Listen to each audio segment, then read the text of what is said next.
Baktos kangge ibu, kangge kulawargi di bumi. Insyaallah. Teman-teman, selanjutnya kita lanjutkan dengan narasumber kita yang sudah jauh-jauh ya, selama 4 tahun bersama Pak Dr. Arsyad Ahmad, atau biasa dipanggil oleh sahabat-sahabat yang lain juga oleh Buya Arsyad Ahmad. Ada Bu Bes Widiawati ya, beliau yang telah meneliti koperasi syariah berbasis masjid selama 4 tahun, bayangkan ya Bapak dan Ibu. Dan menurut informasi, Bu Bes bisa di unmute sendiri, Bu Bes, karena Ibu Bes sudah jadi co-host. Siap, Kang. Bu Bes ini sudah 4 tahun bersama Pak Arsyad waktu itu ya, memperkuat juga Pak Arsyad bersama timnya di MUI Kota Bandung, semakin meneguhkan apa yang dilakukan selama ini, bahwa apa benar yang dilakukan oleh kita bersama-sama dalam memberdayakan ekonomi masyarakat di sekitar masjid melalui koperasi. Ibu Bes, sudah 4 tahun Ibu meneliti ya berkaitan dengan koperasi syariah berbasis masjid. Bahkan menurut informasi dari Pak Arsyad, untuk mempertahankan koperasi masjid berbasis masjid di Kota Bandung saja, untuk Kota Bandung saja itu mempertahankannya luar biasa ya informasinya, Bu Bes. Ibu Bes bisa langsung mungkin share materinya, silakan Bu Bes. Terima kasih, Kang. Ya.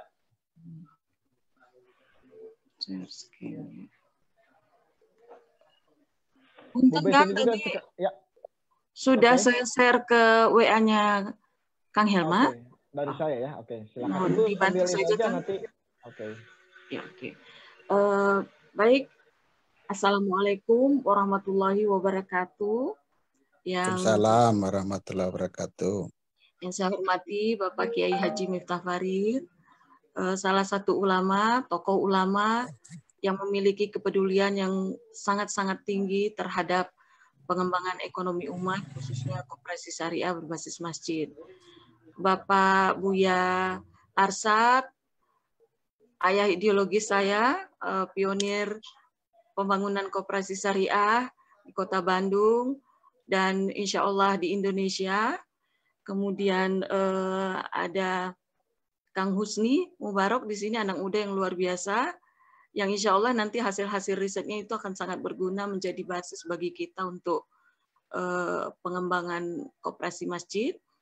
Kemudian yang luar biasa sekali, co-host kita hari ini, Kang Helma, produsen kaos kaki halal satu-satunya, pertama di Indonesia.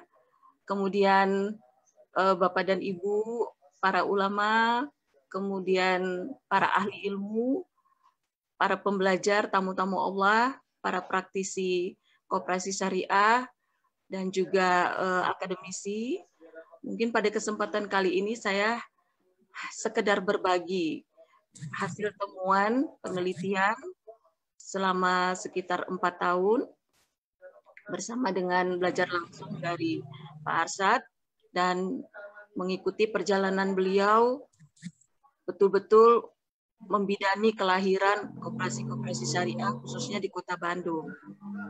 Bapak dan Ibu, karena waktunya tidak banyak, agar materinya lebih sistematis, maka saya menyampaikan beberapa slide.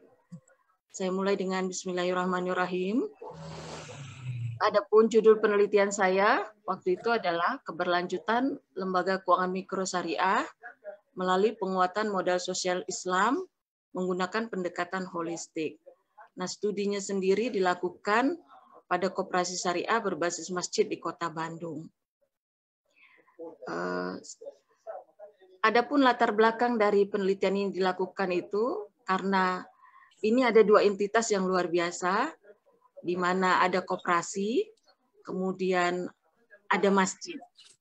Kita tahu bahwa ada nilai-nilai yang sinergi di antara keduanya. Ada kekuatan yang kalau ini digabungkan, ini betul-betul bisa menjadi sebuah kekuatan institusi yang luar biasa. Nah, kemudian di dalam buku Pak Muhammad Hatta, bahwa koperasi itu Di dalam bukunya yang berjudul Koperasi Membangun dan Membangun Koperasi itu ada 7 nilai koperasi. Kalau kita periksa satu persatu nilai-nilai itu semuanya sesuai dengan prinsip syariah. Nah, intinya di situ ada prinsip ta'awun, prinsip saling bersinergi. Kemudian ada potensi masjid yang sangat luar biasa dan juga ada ancaman di situ. Di mana kita tahu bahwa jumlah masjid terbanyak di seluruh dunia itu ada di Indonesia. Bapak Yusuf Kala, Dewan Masjid Indonesia, itu menyatakan sekitar 800.000 unit masjid ada di Indonesia. Kemudian ada sumber dana sosial yang tidak pernah kering di masjid. Apalagi jika masjid itu adalah masjid jami, masjid penyelenggara sholat Jumat. Nah, kemudian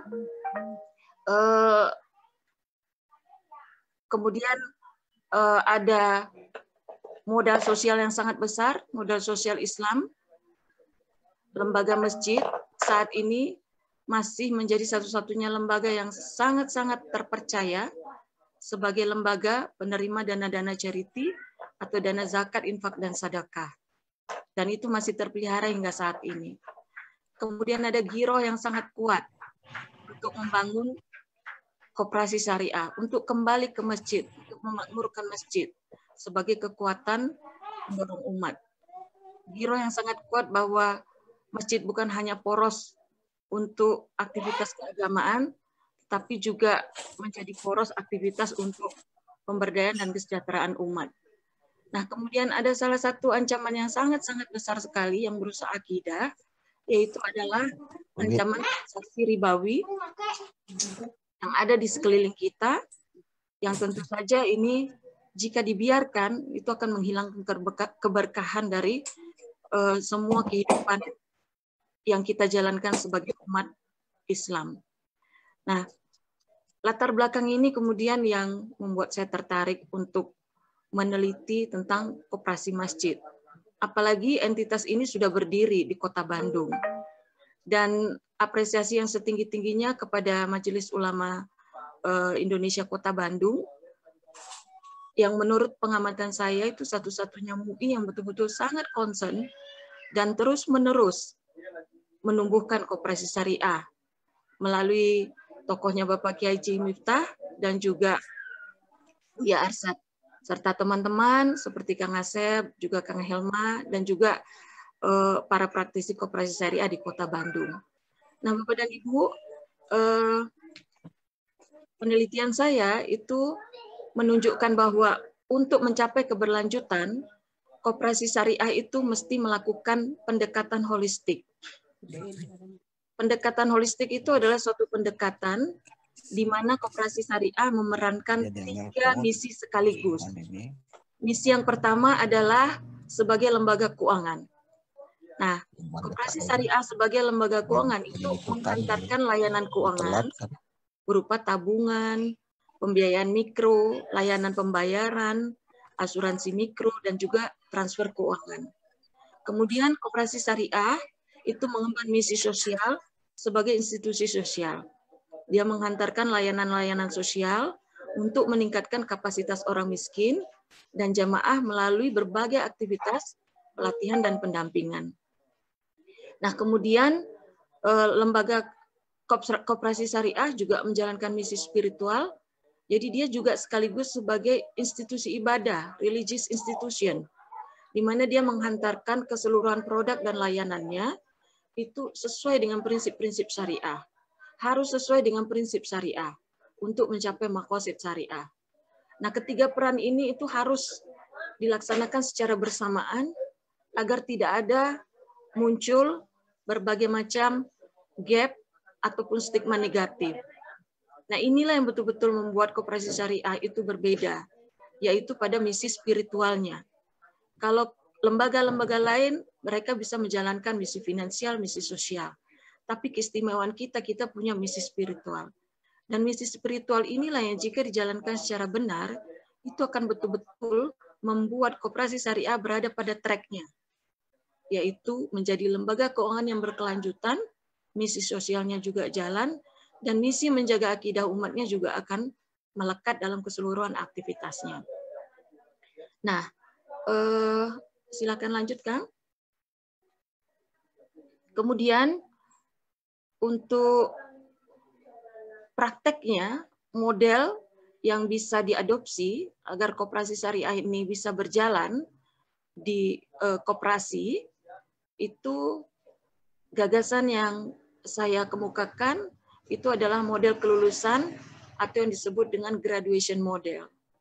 Model ini sebenarnya bukan sesuatu yang baru, karena banyak teman-teman di lapangan yang sudah betul-betul menerapkan model ini dan mereka berhasil.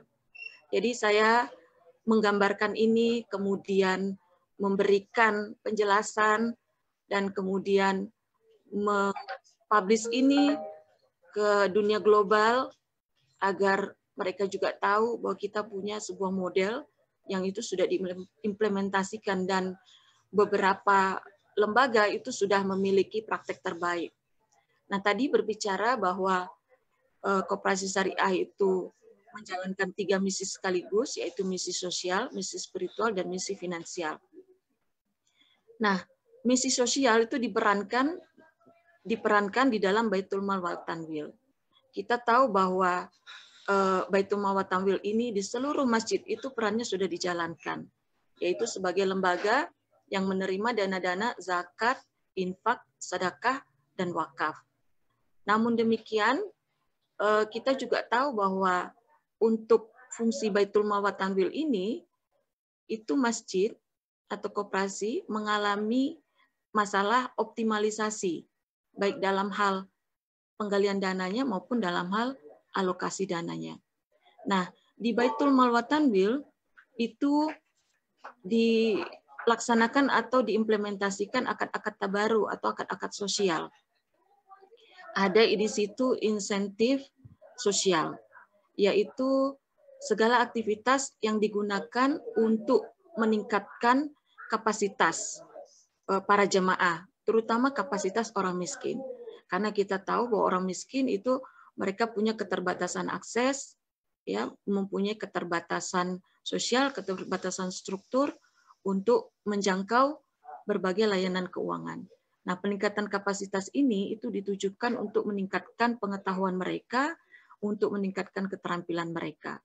Kemudian di Baitul Mal wal Tanwil ini itu juga ada insentif ekonomi. Untuk umat Islam kita sudah sangat familiar, yaitu ada zakat, infak, sedekah, dan wakaf. Dan sesuai di Al-Quran, bahwa zizwaf ini memang ditujukan untuk para fakir dan para miskin. Jadi tujuan penggunaannya itu adalah untuk kebutuhan darurat dan konsumtif. Nah, di sini kita bisa melihat bahwa untuk orang-orang yang khusus, fakir, miskin, atau para mustahik, itu mereka dilayani di Baitul Mal wal Tanwil. Nah, dengan insentif sosial, adanya pelatihan peningkatan kapasitas, kemudian berupa pelatihan, ataupun berupa pendampingan, kita sedemikian rupa mengangkat pengetahuan mereka, mengangkat kapasitas mereka, sehingga bisa punya aktivitas yang bisa menghasilkan. Nah, di sini tujuan penggunaannya itu kemudian menjadi lebih maju lagi. Artinya kita tidak lagi sekedar hanya menggunakan dana-dana zakat, infak, sedekah, dan wakaf, tetapi kita sudah menggunakan instrumen Qardul Hasan, yaitu satu instrumen yang kita sebut sebagai pinjaman kebajikan. Artinya di sini bukan lagi sekedar dana hibah, dana yang habis, tetapi dana yang harus mereka kembalikan sesuai dengan jumlah yang mereka terima. Nah, kita sudah bisa melihat di sini pergeseran. Nah, pergeseran ini atau kelulusan ini itu betul-betul bisa terjadi dengan syarat bahwa insentif sosial, peningkatan kapasitas itu betul-betul harus dilakukan. Dan ini memang betul-betul pemberdayaannya harus didesain. Nah, ketika para orang miskin ini atau para jemaah yang tidak punya kemampuan ekonomi produktif ini kemudian sudah mampu mempunyai aktivitas yang menghasilkan, ini kemudian mereka akan lulus tidak lagi dilayani di Baitul Mal wal Tanwil, tetapi mereka sudah dilayani di Baitul Tamwil, divisi yang khusus melayani aktivitas yang sifatnya ekonomi produktif. Nah, seperti yang dikatakan oleh Kiai Haji Miftah, bahwa tujuan utama kita, salah satu tujuan utama kita di koperasi masjid itu adalah sebanyak mungkin memberdayakan, menghidupkan bisnis-bisnis pemula, startup bisnis. Sehingga ini yang kemudian menjadi penggerak secepat-cepatnya perekonomian kita. Nah, di Baitul Tamwil itu akad-akad yang diimplementasikan adalah akad-akad komersil, akad-akad tijaroh. Dan orang-orang yang dilayani di sini itu adalah orang-orang yang memang sudah tergolong mampu. Jadi yang model graduation di situ adalah mulai dari fakir, miskin, kemudian miskin produktif, hingga dia kemudian tergolong menjadi muzaki atau mampu. Ini yang betul-betul harus diskenariokan oleh koperasi masjid. Pemberdayaannya itu betul-betul harus didesain, terencana, sistematis, dan terukur.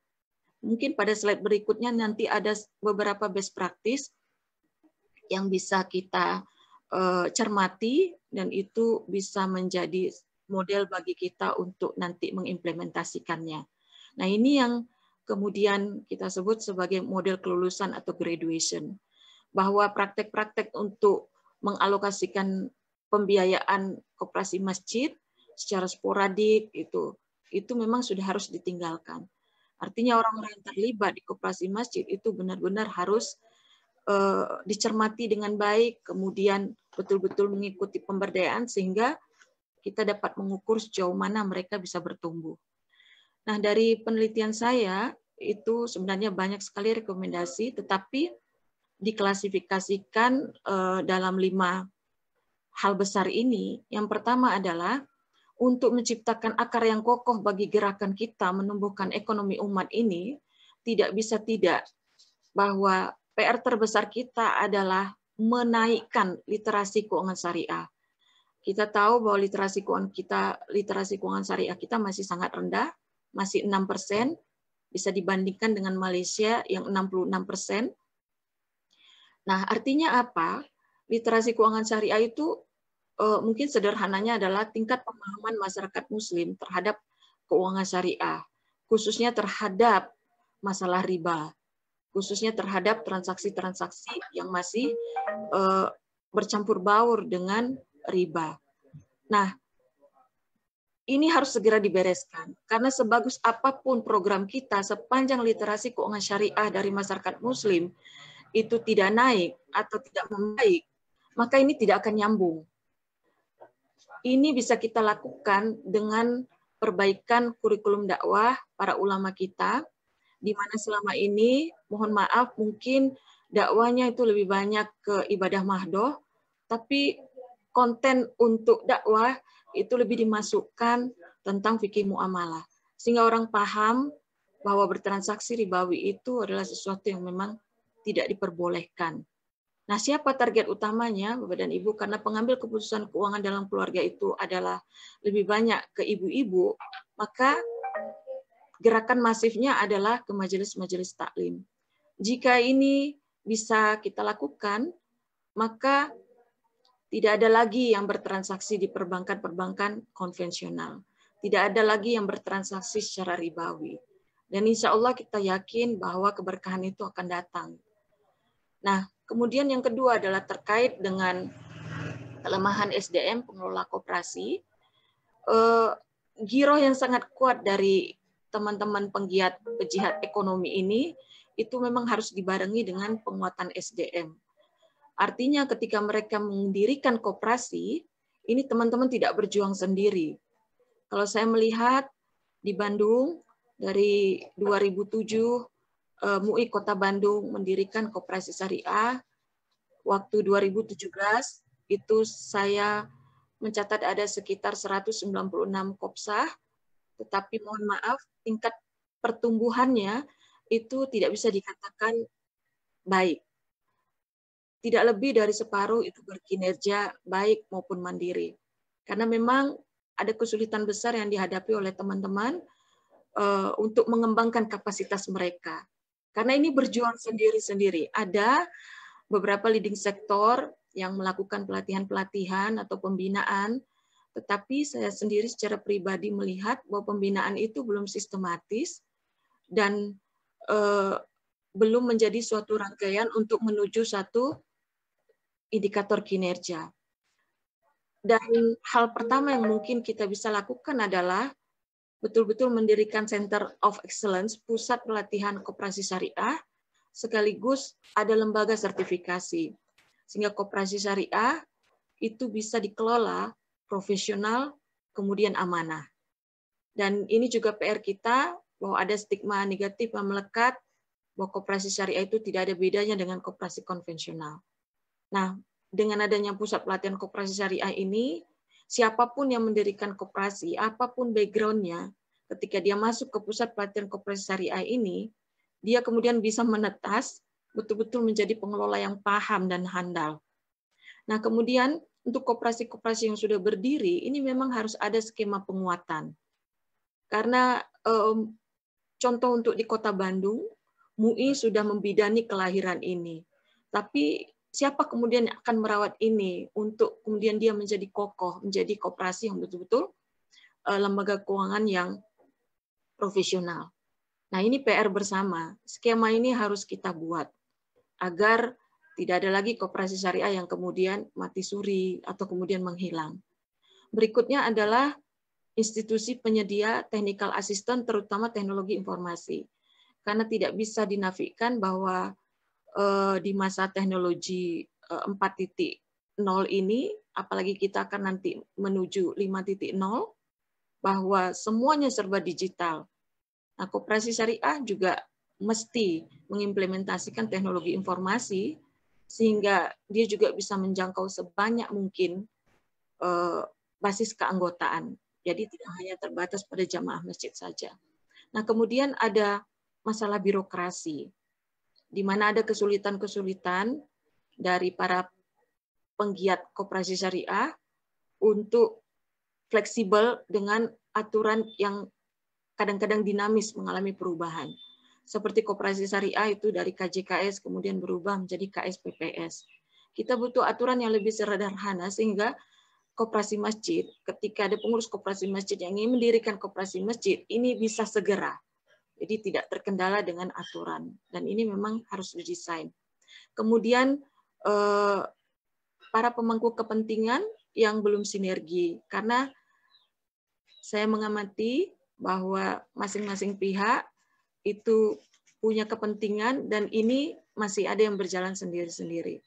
Ini harus disatukan semuanya, bahwa kita punya MES, kita punya gerakan ekonomi syariah, kita punya para ulama, kita punya para praktisi, Kopsa, kita juga punya para akademisi, dan punya media.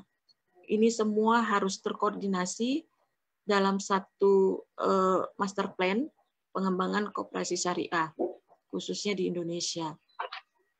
Nah, 5 hal ini jika kita kerjakan bersama-sama, ini akan menjadi dasar bagi percepatan pertumbuhan koperasi syariah. Tidak hanya di Kota Bandung, tapi juga di seluruh Indonesia. Nah, Bapak dan Ibu, ada beberapa hal yang menjadi kunci menurut saya selama pengamatan saya untuk membuat ini berhasil. Syarat model kelulusan itu agar sukses, yang best graduation tadi, itu adalah satu, untuk koperasi syariah kita betul-betul harus punya pemetaan jemaah masjid yang valid. Jadi ini menjadi dasar untuk membuat desain pemberdayaan. Harus bisa dipetakan yang fakir, yang miskin, miskin produktif, dan kemudian mampu. Dan dari pemetaan jemaah masjid inilah yang kemudian kita desain bentuk intervensi pemberdayaannya. Sistematis dan terukur. Sesuai dengan peta jamaah yang kita buat. Nah, salah satu best practice yang sudah dilakukan oleh para teman-teman jihad ekonomi itu adalah model pemberdayaan di Masjid Jogokarian. Masjid Jogokarian di Yogyakarta ini itu adalah salah satu masjid terbaik pengelolaannya. Di sana Baitul Malnya berjalan dengan sangat baik dan pemberdayaannya itu juga terukur. Jadi dari mulai orang miskin, kemudian naik kelas sampai jadi kemudian muzaki, itu betul-betul mempunyai model yang bisa diukur. Nah, kemudian dibutuhkan pengelola Kopsa yang amanah dan profesional. Ini salah satu syarat. Jika pusat pelatihan koperasi syariah kita kemudian bisa berdiri dan itu bisa berjalan, artinya mungkin di berbagai wilayah kita membuat pusat pelatihan regional, sehingga siapapun yang mendirikan koperasi syariah bisa mengakses ini dan bisa mengikuti ini, kita bisa menghasilkan para pengelola Kopsa yang profesional.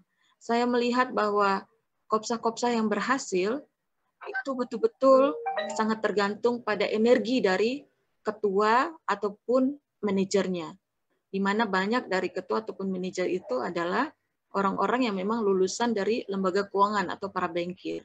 Nah, bagaimana dengan orang-orang awam yang juga mau mendirikan koperasi syariah? Karena itu tadi rekomendasi-rekomendasi yang ada terkait dengan pusat pelatihan itu memang menjadi suatu hal penting yang kita lakukan. Nah, di sini juga ada ahli literasi keuangan syariah, Ibu Rike Setiawati. Mungkin beliau nanti bisa juga sharing kepada kita pada sisi yang lain. Salah satu praktek terbaik yang dilakukan oleh teman-teman di Kota Bandung, dan saya betul-betul mengikutinya selama 2 tahun, gerakan untuk meningkatkan literasi keuangan, itu adalah aktivitas yang dilakukan oleh Coach Helmi bersama Koperasi Hikmah bersamanya. Jadi beliau melakukan sebuah aktivitas setiap minggu, itu ada satu pertemuan yang memberikan pelatihan tentang hidup berkah tanpa riba. Dan setiap beberapa bulan sekali, kalau saya tidak salah 2 bulan sekali, beliau memberikan pelatihan sholat khusyuk didampingi dengan hidup berkah tanpa riba. Dan alhamdulillah saya melihat bahwa kurang dari 7 bulan itu jumlah anggota koperasi syariahnya itu sudah hampir mencapai 700-an orang. Nah, kalau saya bandingkan dengan koperasi-koperasi syariah yang ada, bahwa dalam hitungan tahun, 2 tahun atau 3 tahun itu anggotanya tidak bergerak dari angka 100. Ini aktivitas sebuah inovasi yang menggandeng antara aktivitas yang sangat dibutuhkan oleh umat dan kemudian memberikan pemahaman kepada mereka bahwa kita butuh bertahun, bahwa kita punya lembaga di mana mereka bisa menitipkan dananya di sana dan kemudian bisa bersinergi untuk membantu umat muslim yang memang mengalami kekurangan dana. Nah, ini bisa menjadi salah satu strategi untuk sebesar-besarnya, secepat-cepatnya meningkatkan kesadaran umat untuk mereka bisa menggunakan lembaga koperasi yang ada. Sehingga mereka tidak lagi pergi ke perbankan konvensional. Bapak dan Ibu, mungkin itu yang bisa saya berikan sharingnya.